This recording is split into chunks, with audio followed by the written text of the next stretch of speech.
Ok, vamos a continuar con la sesión. Bien. Habíamos quedado por esta parte.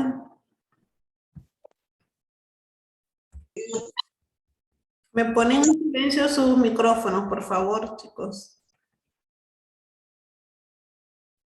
Ahí creo que me pasé. Ok, por aquí. Profe, se pasó. Aquí era. Entonces estábamos hablando sobre lo que eran las obligaciones de hacer cuando son indivisibles y les ponía como por ejemplo la obligación de construir una casa. Si yo tengo la obligación de construir una casa es porque voy a hacer la casa completa, ¿verdad? Por eso se llama casa. Es decir, no solamente voy a levantar las paredes.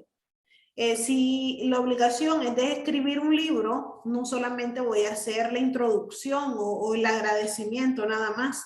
O sea, tengo que hacer el libro completo. El hacer un cuadro.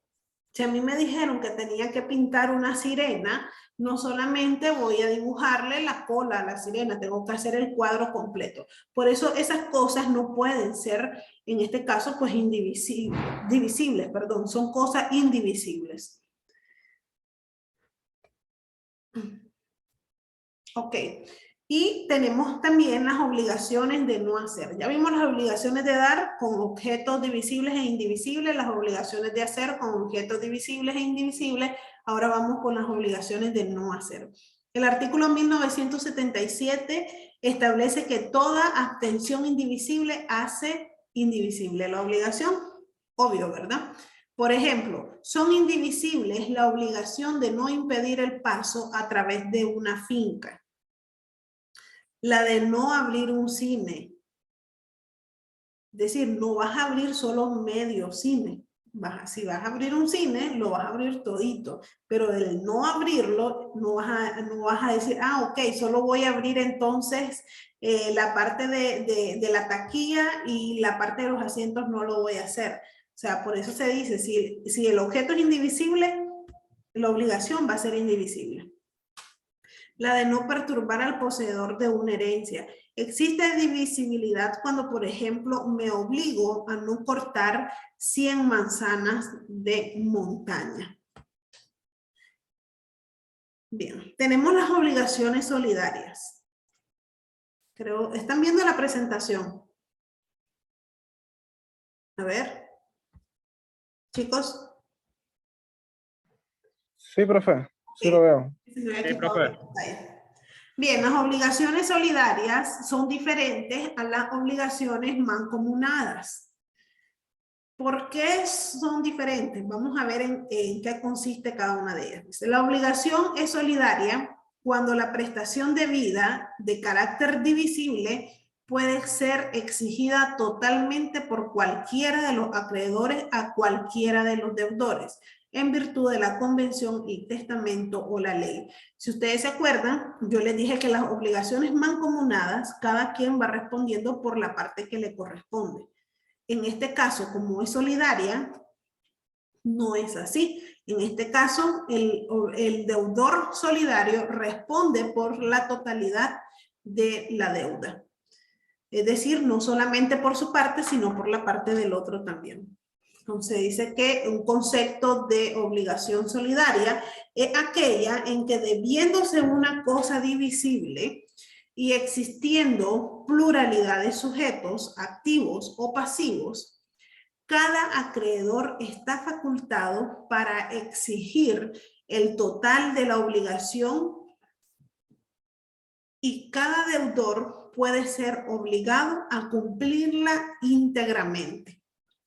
Ejemplo, Juan presta $100 a ABC y Juan cobra a cualquiera de los tres esos $100, ya sea que le cobra a A, ya sea que le cobre a B o le cobre a C. Cualquiera de estos tres sujetos están obligados a pagarle los $100, es decir, no es que se van a repartir 33.3 cada uno. O que A venga y le diga, no, es que yo no te debo los 100, yo te debo solo la tercera parte de la totalidad, o sea, 33 punto tanto. a como pasa en las mancomunadas. En la solidaria no. Aquí sí tienes que pagar a cualquiera, ¿verdad? Ya sea A, B o C. O los tres pues pueden pagar. Las características de la obligación solidaria activa es activa porque hay varios acreedores. Cada uno de los acreedores puede exigirle al deudor la totalidad de la deuda. El pago hecho por el deudor a cualquiera de los acreedores extingue la deuda con respecto a los demás, cosa que no pasaba con las mancomunadas, porque en las mancomunadas, si yo pagaba mi parte, los demás seguían pagando o debiendo lo que le correspondía. Aquí, si yo pago los $100, en el ejemplo que les ponía anteriormente, los demás se liberan de la obligación. El deudor puede hacer el pago a cualquiera de los acreedores. Si en el caso que se le debe a J, a P y a L, entonces el deudor A le puede pagar a la L, por ejemplo, o le puede pagar a la P, a cualquiera, salvo que hubiera sido demandado por uno de ellos. Entonces deberá pagar al demandante, obviamente, ¿verdad? Y la demanda se considera hecha desde que fue notificado el deudor. ¿Cuáles son los efectos de las obligaciones solidarias? Activa. Obviamente, pues esta solidaridad activa le permite al acreedor exigir la totalidad de la deuda a cualquiera de sus codeudores solidarios.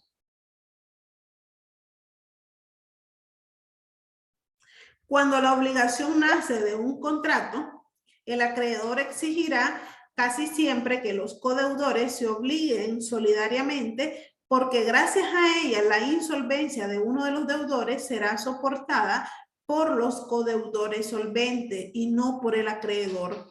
Además de que la solidaridad es susceptible de evitar el fraccionamiento de los pagos y simplifica las persecuciones. Esto se mira mucho en esas cooperativas de préstamo. Cuando van los grupos pequeños, grupos así de 5, de 4, a solicitar préstamos y estos se los conceden, ellos son deudores solidarios, es decir, que todos van a responder por la deuda. Allá después el pleito viene entre ellos. Cuando una no quiera pagar y entonces el otro por ley tiene que, en este caso, pues que responder por la deuda como tal, porque son deudores, en este caso, pues solidarios.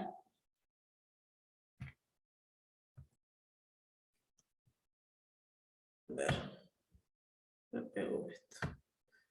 ¿Cuáles son las características de las obligaciones solidarias pasivas? Aquí es cuando, en este caso, pues, los deudores son varios. Dice que las características de las obligaciones solidarias pasivas es que el acreedor puede demandar a cualquiera de los deudores. El pago que haga uno de los deudores va a extinguir la obligación con los demás. Y la solidaridad pasiva no se transmite a los herederos. Ahora vamos a ver las obligaciones de medio y de resultados. En las obligaciones de medio, que también son llamadas de actividad, de prudencia y de diligencia, se promete el medio para cumplirlas y no el resultado. El deudor cumple su obligación empleando los medios y poniendo la diligencia necesaria para alcanzar el fin, aunque éste no se logre. En las obligaciones de medio no importa el resultado, solamente lo que importa es el medio para poder cumplir la obligación. En las obligaciones de resultado existe un fin específico y determinado que el deudor debe procurar al acreedor. Se cumple cuando se ha alcanzado el resultado, el transportador entrega la carga sana y salva. El vendedor transmite el dominio y entrega la cosa cierta. Esos son ejemplos de unas obligaciones de resultado. Los mismos nombres los indican. En una, la obligación es de promover o de procurar el medio para que la obligación se efectúe. No importa si se efectúa o no, pero ya se dio el medio para que se pudiera dar. En las obligaciones de resultado, aquí no importa el medio, aquí importa que la obligación se cumpla o no. Que la obligación se cumpla efectivamente, perdón. Entre las obligaciones de medio se encuentran la de los profesionales, los médicos, ahí estamos nosotros también, los ingenieros, los veterinarios, etc. ¿Por qué estamos ahí nosotros? Ok, a usted le llega un cliente con una demanda de pensión alimenticia. Usted acepta el caso, pero usted no sabe si usted va a ganar o va a perder. Usted va a ser el medio y usted va a procurar ganar, pero realmente el contrato a usted le va a pagar independientemente de que si pierda o si gane. Por eso se dice que es algo de medio.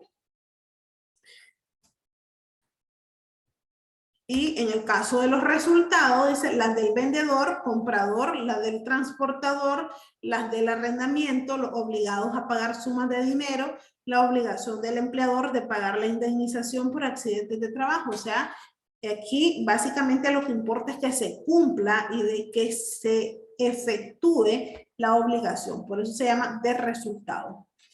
Otro concepto de qué son las obligaciones de medios, con un ejemplo, dice que son aquellos casos en que una norma o un contrato solo obligan al deudor a actuar con prudencia y diligencia. Por ejemplo, este es el caso de la obligación que tiene el médico respecto a su paciente.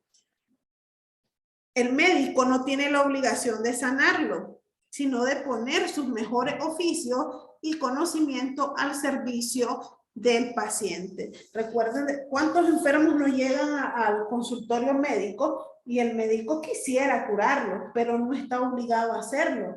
¿Por qué? Porque no depende básicamente de él que se cure o no.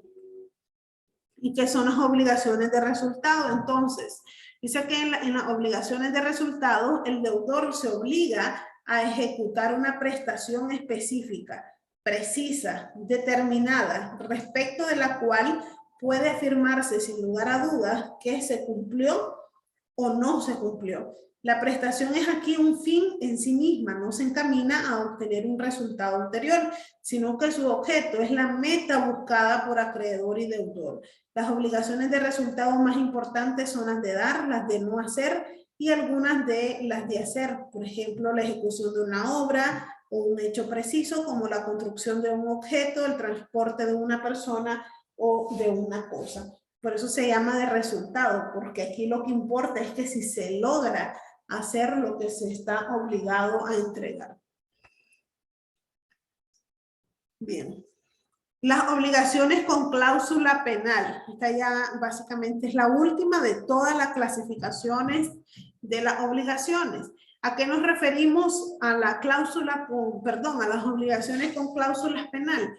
El artículo 1985 del Código Civil la define de esta manera. Dice, la cláusula penal es aquella en que una persona, para asegurar el cumplimiento de una obligación, se sujeta a una pena que consiste en dar o hacer algo en caso de no ejecutar o de retardar la obligación principal.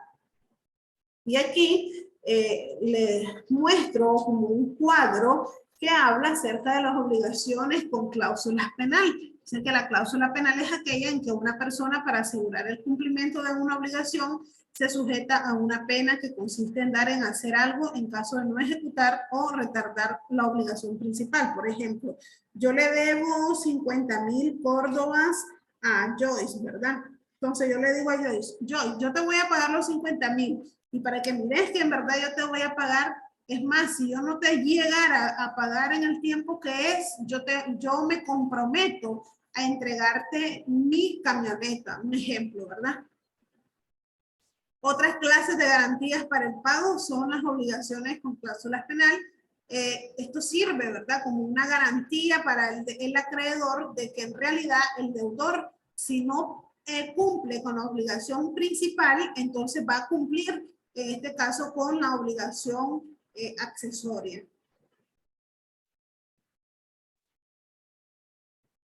¿Preguntas?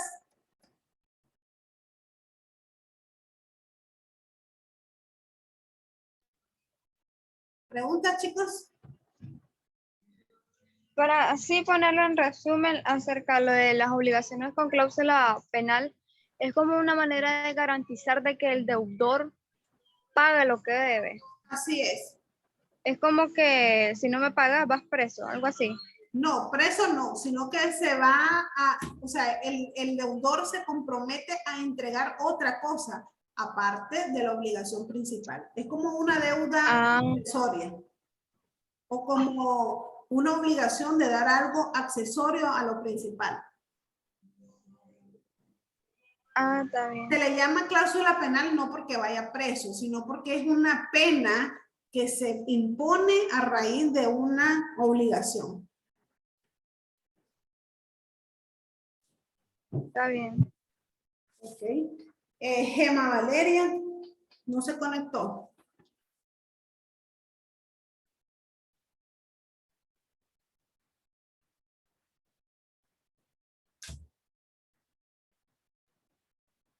Y a ver, ¿quién fue la otra? Jensi tampoco, no se conectó Jensi. Presente, profe, aquí estoy. Ok. Lucy o Mari. Entonces Mari no se conectó. Ok. Bueno, chicos, entonces si no hay preguntas, vamos a dar por terminada la sesión. Les recuerdo la tarea. La tarea es ese cuadro sinóptico que abarca todas las clasificaciones. Desde la primera que vimos, la sesión número 1, hasta la que estamos viendo ahorita de la cláusula penal, las obligaciones con cláusula penal. Todas las que hemos visto. Me van a realizar un cuadro sinóptico. Eso lo mandan en la plataforma y yo les corrijo. Ese trabajito va a tener el puntaje de los 15 puntos, o sea, la totalidad del acumulado que realizamos. Sumado a eso, los 5 puntos de asistencia y participación que lo tienen aquellos que se han conectado durante las 5 sesiones que hemos recibido. Aquellos que solo se han conectado 2 o 3, entonces no esperen el acumulado completo, porque la orientación es de que el conectarse a estas sesiones sincrónicas, pues de ahí deriva el puntaje de asistencia y participación. Profe, ¿puede repetir lo que dijo de lo que vamos a hacer que se pegó? Es un cuadro sinóptico que van a hacer sobre todas las clasificaciones de las obligaciones, desde la primera que vimos hasta esta última, que son las obligaciones con cláusulas penales. Ok. Profe, recuerde de mandar la diapositiva al grupo, porfa. Ok, está bien. Ahorita lo voy ¿Dónde a le hacer. tenemos que mandar esto? El examen es el próximo sábado, chicos. El examen es virtual, así que la tarea la tienen que enviar a más tardar el día viernes. Ya está habilitada en la plataforma, ya ustedes pueden entrar y la pueden ver. Y se cierra. Todavía no está habilitada. ¿Cómo dicen? Yo entré en la mañana y no estaba habilitada todavía la. ¿Estaba habilitada? Sí, no. Vamos a ver entonces ahorita si les aparece.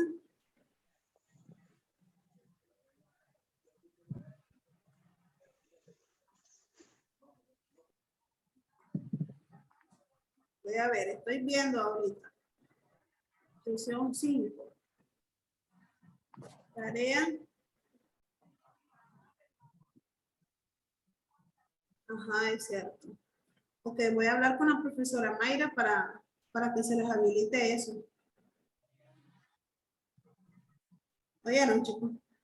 Ok. Profe, gracias. Ok. Está bien, profe. Buenas tardes. Estudien, que no quiero que nadie se aplace, chicos. Estudien. Ya saben que vienen algunos casos en donde ustedes van a tener que identificar quiénes son los deudores, quiénes son los acreedores, el objeto, para que ya sepan y estudien lo que son los elementos de la obligación.